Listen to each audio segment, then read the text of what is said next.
Hi, good morning. Good morning. Welcome to the show. Welcome to Dialed In. I'm your host, Kyle Burt, and I'm joined this morning by James Clent. What's going on, sir? Having a good morning so far. Thanks for having me on the show. Awesome. Yeah, thanks for being here. And we have a third guest here. What is her name? Her name is Cookies. She's right on the chair there. She is keeping an eye on everything that's going on outside and keeping me honest and making sure I don't do anything I shouldn't be doing. And if you hear a bark, my dog Bambi is laying there too because they love to watch outside. Awesome. They So, got a great setup there, a great view. yeah. Uh, Today we're going to be discussing digital e-commerce and digital transformation, kind of the joint function between the two. Before we get into the show, this is a recorded podcast, so we're live right now with you. So good morning, say hello, let us know where you're watching from, if you're watching this live or you're watching this on the replay. And we're going to be getting into the actual recording in just a second. And then before that, I just want to do a quick public service announcement, part of ElevateXchange here. Coming up this July 10th, Elevate IT, now the TOLA DFW Technology Summit now goes virtual, and it's now the TOLA Technology Summit. So Texas, Oklahoma, Louisiana. Uh, you can register now on the web at Elevate IT or ElevateXchange. Just look it up. July 10th, 8 a.m. to 4 p.m. It's going to be a great event. I think there's about $5,000 worth of giveaways for people that show up that you can enter to win. So pretty cool stuff, and just a new way that we're taking this networking virtual. The show must go on. We must network despite social distancing. We're gonna get it done. We're gonna make it happen. So without that, I think a couple comments. Good morning, Robin. Hello all. Here we go. Let's start the show now. There will always be somebody stronger, faster, and smarter than you. Surviving depends on your adaptability to change. Those who are the most adaptable are dialed in. Welcome to Dialed In. I'm your host, Kyle Bird, joined by James Clent. Today, James Clent is a digital e-commerce and engagement executive, client and coaching consultant. Good morning, James. What are you ready to get dialed in? Good morning. I'm here. Let's do it. So, what would you say, like, the thing that you are the most dialed into? Meaning, like, the thing that you could not shut up about. Like, we would have to pull you up the stage. So the thing that I'm most dialed into is the creating real value on the top line revenue generation for companies using digital media, but combining that with AI and machine learning. What a lot of companies do is they want to create a digital media platform, and what they typically do is they copy their website onto an app, and then are surprised that they're spending all this money and nothing comes out. We've seen that a lot as well with web sales. They're transferring from one sales channel to another sales channel, but they don't generate any new revenue. The best they do is reduce the cost of interaction, the cost of sales, of the sales process, but they're really not dialing into new opportunities, new lines of business, new upsell strategies, and the responsiveness of the audience. These days, things go viral in seconds, and if you're not poised to take advantage of that, to respond to that, you're bound to end up being too late to the market, and because of the delay in your supply chain, when the opportunity ceases, you're sitting with a whole bunch of old stock that you can't get rid of because the opportunity is gone, right? And so your supply chain stagnates. There's a lot of cost locked into that, and you don't get the benefits. Now, that's also why you need to have the AI and the machine learning. Where you do have the digital media, you want the machine to be able to do most of the handling instead of people. And then AI, you want to see how things are really developing, what it's doing. It's like a marketing campaign. You want to have a feedback loop in a marketing campaign to see how effective it is. And you want to see how well the results are coming in from what you're doing. And is that seasonal? Is that another reason? What are the reasons that the effects take place? And if you combine all of that, you can really make a difference in the company. Oh yeah, and especially like right now, right? So having that digital media and that digital platform is huge because that's all we have right now. For a lot of us, right? Right. Dallas just now, as an example, ordered everybody to wear a mask when they go into any particular store or a restaurant. And even though they say we cannot order anybody to wear a mask, they're doing it covertly by fining the one who owns the store and saying, if you don't comply with this order where you have to have people wear masks, we're going to fine you $1,000. Well, that's just using an indirect method to achieve the same thing and saying we're not forcing the population to wear masks. And so it becomes harder and harder to go places. We don't see much of COVID, but it makes it hard. Yeah. I had a friend visiting me from New York. He says, it's like being in a different world here in Texas. It's like it doesn't exist, while in New York City, you can see it everywhere, right? And so it's we don't see it on a day-to-day basis. So it's very hard to realize that we need to do things. And yeah, we do everything digital now. Amazon is thriving. Right. So at what part of the process do you think that there's gaps here with digital media, right? Obviously connects to B2C demand and sales, right? But at what part do you come in and do you see these gaps here that need to be filled? Typically, people stop at the investment in the technology, right? They think first the thought is that, hey, I can buy an app for 99 cents in the App Store. Why does this have to cost me $250,000 to get something up and running, right? That's the first thing, because it needs to interact with things. You need to design it. You need to make it. It's not just you grab something off the shelf and like, I have an app. Secondly, that they believe that the technology will take care of itself. And we've all seen that change doesn't happen until you change the behavior of the company, which is a culture change.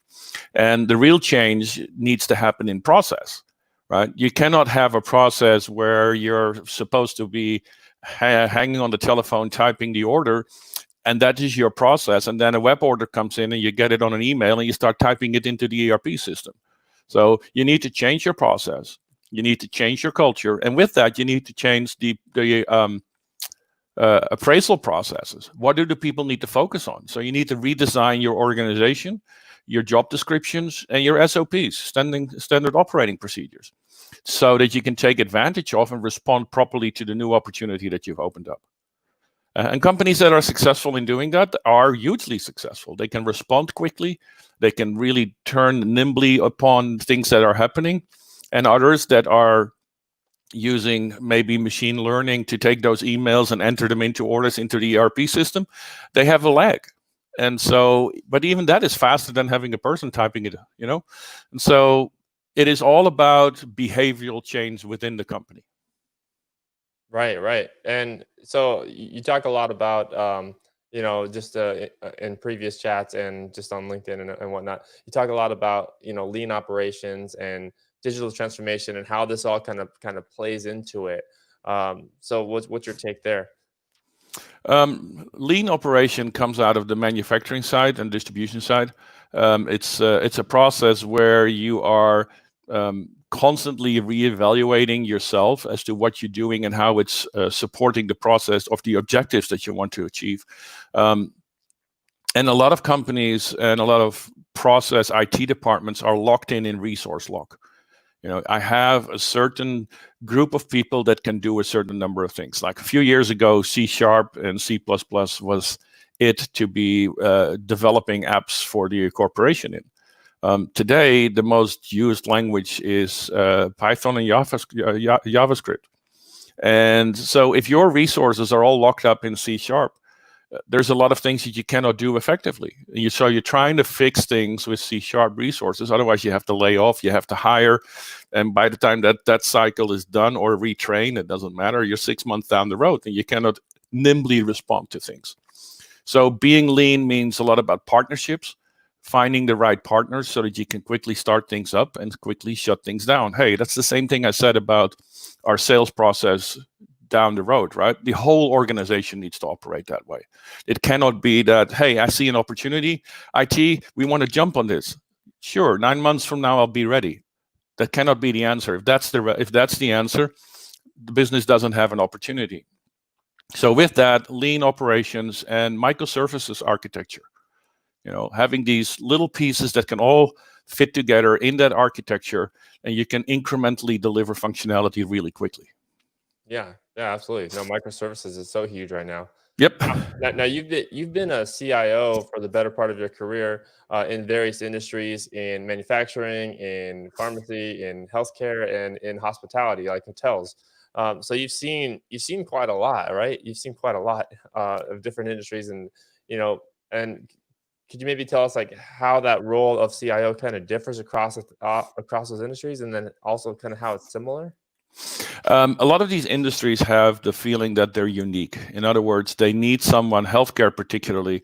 If you're not having any healthcare experience, you do not understand healthcare IT. And for a part, that is true because of the um, urgency and the need for correctness, because you're working with patients' lives. But principles of IT and principles of business are practiced across those industries. So it's really easy to move from one industry to another, as long as you take the time to orient yourself and learn what the industry is about. What are the key drivers in an industry? And typically that is a conversation with the president of the company, the chief marketing officer, sales department. Accounting is the same all across. There's very little different there, but find out what makes them tick. And you do that during the interview phase, and orient yourself on beforehand. So do a search on Google, information is there, learn something about the industry and have that conversation and ask questions. Yeah, I'm not paid as a CIO to know everything. I'm paid to get to the right answer with the right team for that particular situation. And that's the difference, and that works across industry. But there's a lot of things, like we talked about lean. Lean comes out of manufacturing and distribution. I brought lean into healthcare. I brought lean into hospitality because the principles are the same. The principles of doing business, order to cash, is typically the same all over, right? And so as long as you focus on those things, the IT will follow. If I sit in the boardroom and I start talking about, Exchange and the backup processes of Exchange and how email filtering happens, what happens is they take out their cell phones, they start reading their email, and you've lost the communication. Right. So my task is more and more to be able to talk in terms of business value, to talk in business terms, and be succinct and non-technical in that explanation.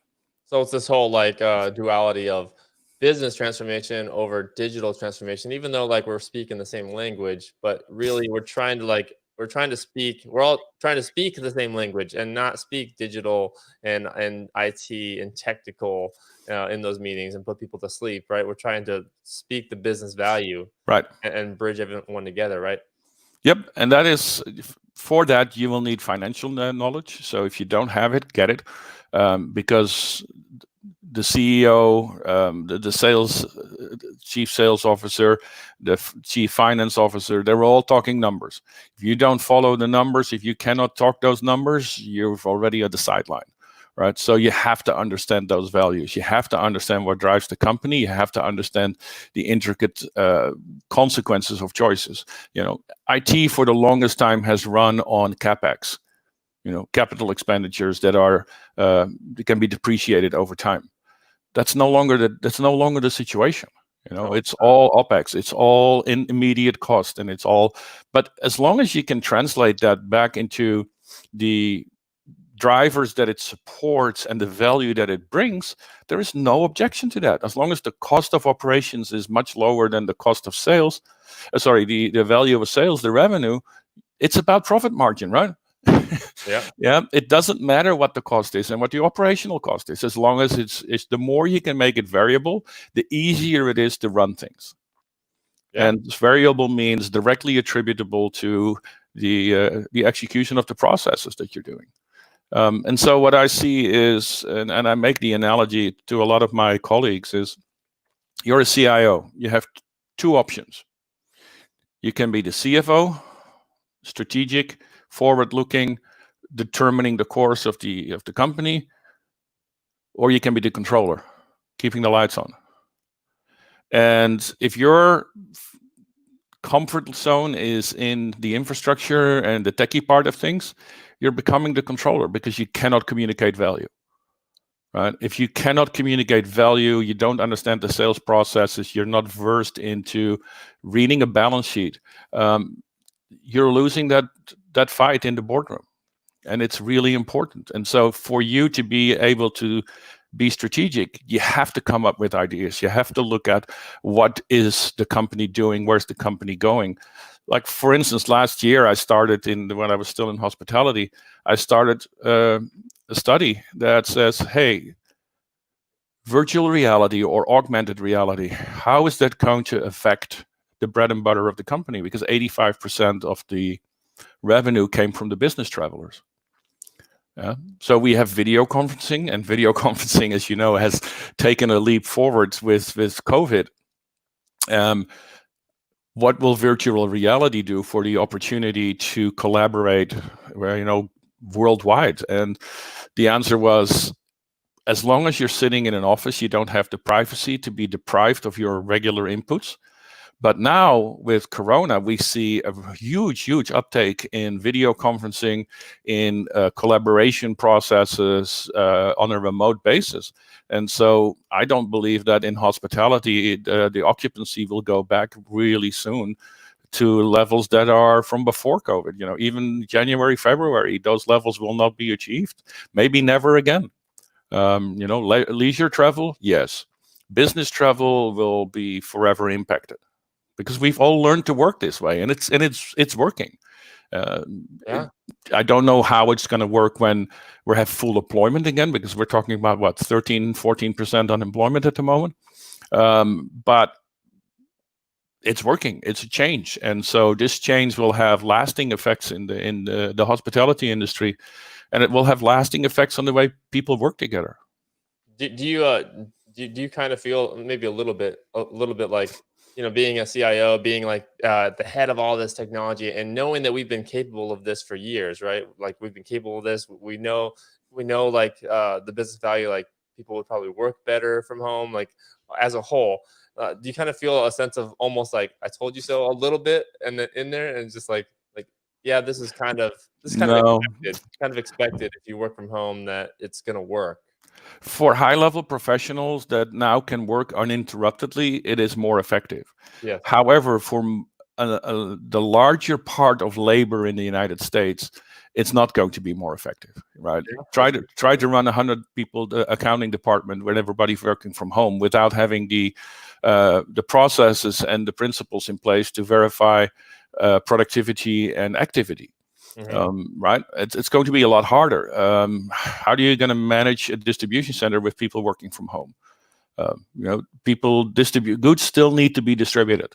Yeah. So if you look at the largest population of people working, I don't know that it is that effective. For professionals that can now hunker down and really get things done without being disturbed, yes, I could say the productivity levels are going up. But at the same time, you lose a lot of things. The water cooler talks are gone. The grapevine as to understanding and learning things about what other parts of the company are working on and departments are doing, which you get from just walking by, having conversations. All of that is lost. So we need to build new information lines within the company. We need to find out what's going on. We have to have, maybe a wiki is the answer. I don't know what the answer is. We'll figure it out. So, but we need to find. We're losing that connectedness. Yes. Right. Yep. Yeah. So productivity can go up in certain areas. I think there is a loss in other areas, but there's a lot of companies talking about we're not going back to the office, because if you look at DFW, the average price per square foot is what, $30, $33. Which is an enormous amount of money and burden on a company, if you think about it. So if you can avoid that, I don't want to be in commercial real estate right now. Yeah, no, definitely. That's an industry that's going to be hit pretty hard, huh? So circling back around to digital media and engagement, right? With what the work you're doing now, tell us a little bit more about that. Like, if you have any examples or stories there with regard to how the digital media and engagement play to a brand's e-commerce, right? Right. So let's go back to the most recent one. It's in hospitality, and I'm trying to bring this strategic thinking and complete thinking to in my new role. But what we saw is we were doing some digital marketing through websites where we try to do some web sales, and all we found is that people moved from one channel to another. Now in hospitality, most of the bookings are done through either Hilton, Marriott websites, or the Travelocities and what have you in this world, right? So we added costs without gaining revenue. That was number one that we found out. So we tried to take a different approach. We built a company called OpenKey that makes the telephone into your door key. Now, Hilton and Marriott have done that. They were not very successful. This company has been very successful in China, in Asia, in Europe, and it's starting to get traction here too. Some large chains have now signed up to it. But the thing that made it so popular is that it's not just that thing, the phone opening your door. It is, I can see by you having the app on the phone and your geolocation, your GPS being on, I can see you land on the airport. So as soon as you land on the airport, I can give you a text message. Hey, your room will be ready. We see that you're here. Welcome. Glad to have you back. And I make sure that that room is ready for that guest to get into as soon as they come in, because I send them the room number. The room is ready. They don't have to stop at the front desk. They can just walk through onto their room, use their phone, go in, and have all the digital conveniences that they need, because people bring their own devices. Secondly, we were able to see behaviors in that app. We allowed them to do room service. We allowed them sitting in the pool and order things and have access to information. They could contact people through chat, which was usually not a person, but it was the machine answering. And only when there were things that the machine couldn't answer was it transferred to a person. And so we could see that somebody was walking through one of our resorts and they like a certain Starbucks coffee because we know they bought it, and give them a coupon or remind them, bless you, and help them, make them aware of opportunities in either the hotel, the resort, or the surrounding environment. And what we saw was an enormously positive feedback on that. Wow. But it required the inputs through the app, the engagement with the customer, learning their preferences without being intrusive, and responding to it and creating an engagement, right? Even if you only have the attention of the customer and the appreciation of the customer, you've already won. To give you an example, in the early 90s, I used to travel. I lived in Amsterdam in Europe. I used to travel a lot to San Jose, to the hard disk company of IBM that I worked for at the time. And the San Jose Marriott, at some point, when I made a reservation, they would call me in Amsterdam, international phone call. Mr. Clent, we see that you're coming again. We have your room ready. I had a room that I stayed in that I really liked. We have your room ready. You're from here to there. These things are all taken care of. That is making the customer feel special, appreciated, and part of. And a lot of us really like that. Others think, don't interfere in my life, right? So as long as you don't interfere with my life, but give me conveniences and an opportunity to really feel like I'm luxuriously treated. And so that's a fine line to find out. Right. It makes all the difference. Another example, a few years ago, I was in, again, San Jose, because I have family there, and I was at a restaurant, and I was asking if they had room available for us. We were a party of 12 to sit, and no, they didn't. And so we walked away. Now, I was there on my phone doing things. I didn't give him my phone number, didn't give him anything. We're walking out of the restaurant. 5 minutes later, I get a text message. Mr. Clent, you were just here asking for a room for 12. We got a cancellation. We have room now. Text message on my phone. I never gave him my phone number. Wow. They identified me, they were non-intrusive, and they provided me a service that was a win-win for both. Right. Those things we can do today. So you obviously went back and got the table, right? Yep, I did. Because it's like, it's a win. Hey, it was not intrusive, and it allowed me to have my party sit down. It was I was treated like an important guest. And so there's a lot of things you can do that way. I was talking to a company that has a lot of gas stations, and they were trying to build an app. And I said, you have IoT and an app. You can have devices, which we learned from the key application, at your pump to know exactly where somebody is.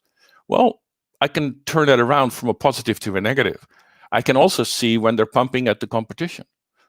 So those are the people that I need to give coupons, that I have to pay attention to. My loyal customer that comes to my pump no matter what, I still want to treat them right, but I don't have to give them incentives to come to my place. I need to give incentives to those swing voters that are, coming to my gas station one time and going to another gas station another time. Yeah. And so those are what I would call those feedback loops that you can pull out of the data when you're tracking your mobile app.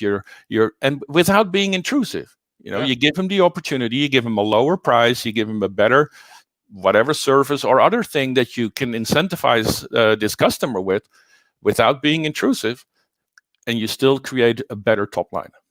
Yeah, I think there's an interesting underlying theme here with respect to all of it, and that is, us collectively, we're giving up a little bit of our privacy for that frictionless, better customer experience. But we're Right. doing that like almost instinctively, like without even thinking. Yet we grab a microphone and say we care about security and privacy, and then we download all these apps, and we want that better experience. We want that frictionless experience.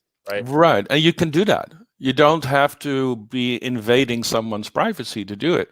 It is all about how you use the information. It's all about, and that's exactly what GDPR and CCPA is all about. Yeah. It is about how do you use the information, and I'm not selling the information to anyone.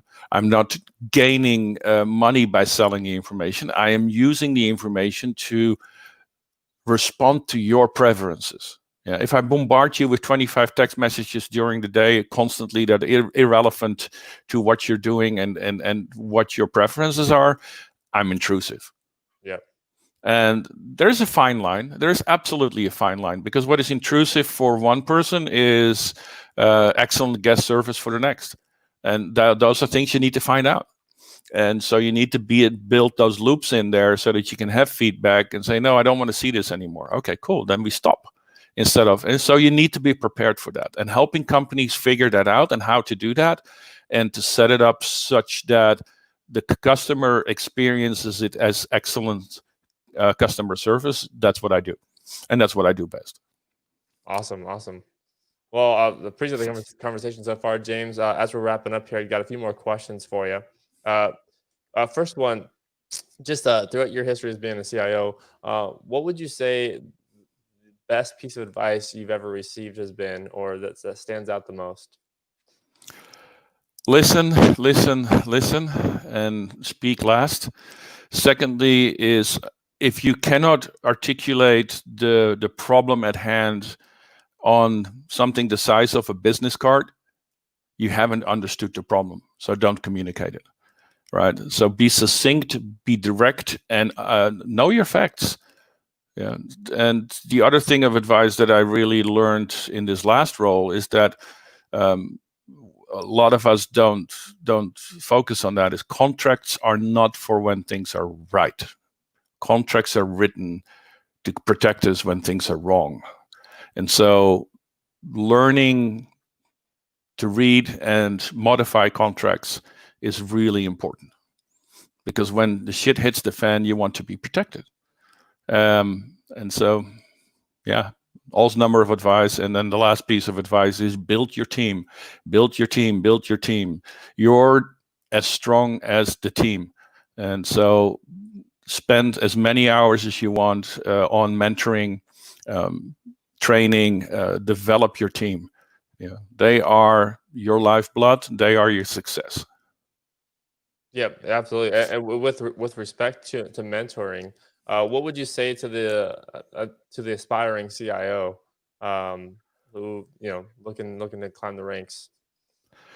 Find a CIO that you can identify with first. It's okay to be uncomfortable. It's not personal. And learn the business.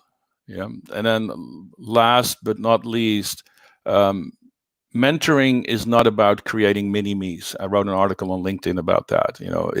It's about creating maxi use, meaning get the maximum out of the person, who they are, because unless you speak with a genuine voice, that is your voice, people won't follow you, people won't believe you, and people will not, they will start second guessing you. If they see your true heart, knowing that you're vulnerable and knowing that you are not perfect and make mistakes, they are far more willing to listen. And then if you look at the 5 drivers that make people stay, only one is salary. The rest is make them feel appreciated, give them an opportunity to grow, give them an opportunity to develop, make them part of. All of those things are more important than salary most of the time. And so to build a great team for people that want to be there, that give focus on those areas. Don't ignore the salary, but salary alone is not it. What I do to people is I promise them one thing, and that is you will do things you never thought you could do. I don't promise them titles. I don't promise them money. You will be doing things that you never thought you could do. And I do. And that's important because people feel, wow, appreciated, growing. I've achieved things that I never thought of that I could achieve. And that helps enormously. Oh yeah, 100%. What's the best business book you've ever read? Wow. or any book you could apply to business. That's a really good question. Nothing comes to mind at this moment, but I think I got you on one. It's a book about execution. I don't know the title right now, but it's execution. Strategy is a great thing, but if you can't make it happen, it means nothing. And that's the same thing what we talked about at the beginning is, I want a digital application or a digital tool, a mobile app. It's great to have one, but unless you do something with it, it means nothing. I had a CMO once that was like, yeah, we can mine Facebook and find out what people think about our products. I said, great. And then once you know, what are you going to do with it? Well, wouldn't it be great to know? I said, are you going to change your product? Are you going to make changes to your product, to your shipping, your packaging, your product itself? No. They said, then there's no use in mining Facebook. That's a great point. That's a very great point. We spend too much time on whiteboards and not enough time in the trenches. Right. Doing the work. I agree with that 100%. What do you say to people that say, what if we go out there and fail, and what if it doesn't work? And that's why we spend all this time on the whiteboard. Make sure that when we go out there, it actually works. So right. What's the balance of whiteboard time versus in the trenches?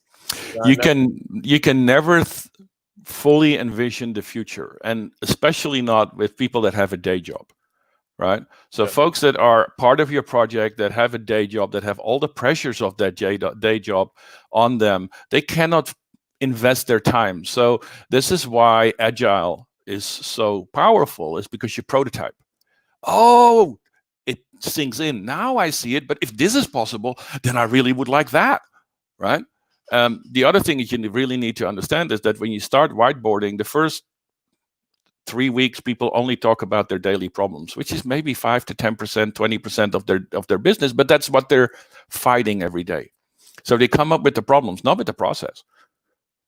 And so Agile microservices architecture allow you to bypass a lot of these things because you're in a direct conversation and you really can see the prototype coming to life, upon which time folks, their imagination starts working, their understanding becomes reality. Where if you do an 18-month project, you design the first 3 months, you go into execution phase, and people have forgotten the business has changed, and now they come back and test. It's like, oh, well, this is not what I expected. Whereas in Agile and microservices, you can do that almost immediately, and they can follow you, and they can see what happens. Oh, but now this is possible. Can I do that? Oh, now I get it, right? And that aha moment is when you got them. So try to find low-hanging fruit. What I did at United Orthopedic Group, I was developing analytics for the sales department. And the first thing I built was nothing more than an order prediction module that said, hey, by this time the customer should be ordering this product this much, etc. And if that didn't happen and 2 days later it hadn't happened, I would send them a trigger, an email saying, hey, this customer was supposed to order. They did not. Give them a call. Their lost sales went down 50%. So without doing anything other than having a little order prediction module, telling the salesperson to give the customer a call, have a conversation, figure out what was going on, we improved the top line revenue of the company by 4.5% overall. But more importantly, the sales commission incentives of the salespeople, they had a top year. Guess what? They came running. What else can you do for me? What can you do? Is there, can I look at that? Can I, right? All of a sudden, they're driving the change. And I don't have to be the salesperson anymore, because the CIO these days is more of a salesperson than anything else. They're selling opportunity to the board. Wow. Those are great stories, man. Great stories. Last question for you. Being dialed in is all about being adaptable and being the most adaptable to change. So what would you say that you do on the daily, like a habit to keep yourself dialed in, keep yourself adaptable? Listen to my children a lot. I have a teenager and a twinner, and stay in touch with people. Be curious. Because I'm an old fart, right? I'm still at the time that we didn't have email. My daughter asked me that, how did you talk to your friends? You had no cell phones. And, you just got on your bike and you drove. You drove there. You figured it out, right? No. Listen. Have a wildly creative imagination, and keep reading, keep studying. It's never over. Keep learning. And listen to people. Listen. As I said before, that's the only thing. And common sense goes a long way. You don't have to be an expert at the detail level. You have to be an expert at the opportunity level. So read business books. Awesome. So I appreciate that. So if you're out there listening, listen. That's the key takeaway from this. Thank you so much, James. I appreciate you being on the show today. Appreciate you guys for tuning in. We'll catch you guys next Tuesday, every Tuesday morning at 8 a.m. Next Tuesday, we have a double feature. We're going to start doing doubles, so back to back. So that'll be an interesting little twist on the show. So look for us next Tuesday at 8 a.m. Thanks, everyone. Thank you so much, James. Appreciate it, man. Thank you. Bye-bye. Bye.